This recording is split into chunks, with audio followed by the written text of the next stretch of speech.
Don't interfere with anything in the Constitution. That must be maintained, for it is the only safeguard of our liberties. And not to Democrats alone do I make this appeal, but to all who love these great and true principles. Whenever the general government assumes undelegated powers, its acts are unauthoritative, void, and of no force. We the people are the rightful masters of both Congress and the courts, not to overthrow the Constitution, but to overthrow the men who pervert the Constitution. Leave no authority existing not responsible to the people.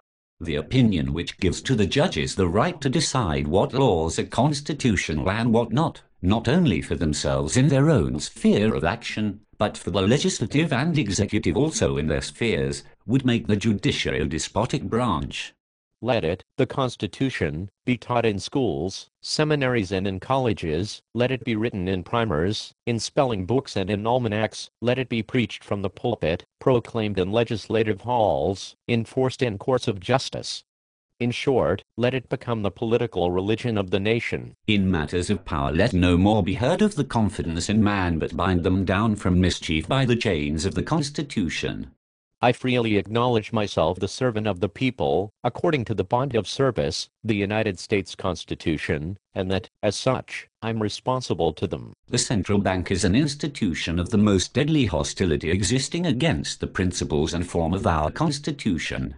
I am an enemy to all banks discounting bills or notes for anything but coin.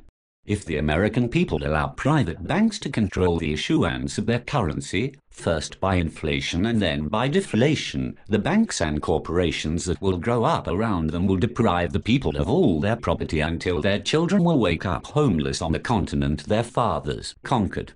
The prosperity of the United States is not the result of accident. It has a philosophic cause. Without the Constitution and the Union, we could not have attained the result, but even these are not the primary cause of our great prosperity. There is something back of these, entwining itself more closely about the human heart. That something is the principle of liberty to all, the principle that clears the path for all, gives hope to all, and, by consequence, enterprise and industry to all. No provision in our Constitution ought to be dearer to man than that which protects the rights of conscience against the enterprises of the civil authority. Let us then turn this government back into the channel in which the framers of the Constitution originally placed it.